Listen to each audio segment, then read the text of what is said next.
السلام علیکم ورحمۃ اللہ وبرکاتہ۔ سردیوں میں اگر کسی مریض کو ہیضہ ہو جائے، عموماً زیادہ طور ہیضہ گرمیوں میں ہوتا ہے، اور سردیوں میں بھی اگر زیادہ سردی لگ جائے تو بعض اوقات ہیضہ ہو جاتا ہے۔ سردیوں کے ہیضہ کے لیے ایک گھریلو ٹوٹکا آپ کو بتا رہا ہوں، بارہا کا آزمودہ ہے۔ ایسے مریض پریشان نہ ہوں، انہیں اسپتال لے جانے کی ضرورت ہی نہیں ہے۔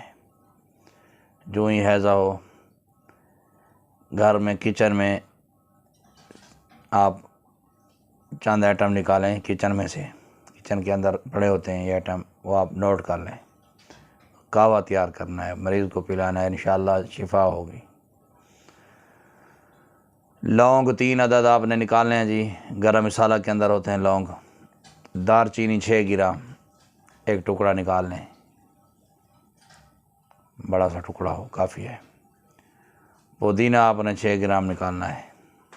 پودینہ عموماً ہر کچن میں ہوتا ہے، بعض اوقات تازہ ہوتا ہے اور بعض اوقات خشک ہوتا ہے۔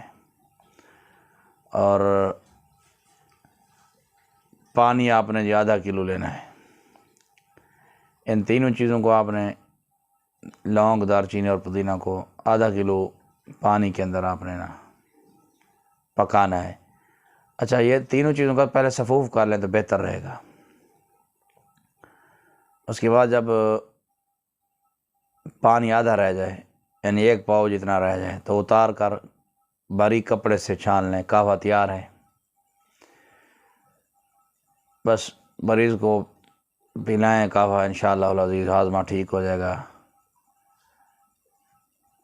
ہیضہ کی دوبارہ نہیں ہوگا، اور ہیضہ کی وجہ سے جو کمزوری نکاحت ہوگی وہ بھی انشاءاللہ دور ہو جائے گی۔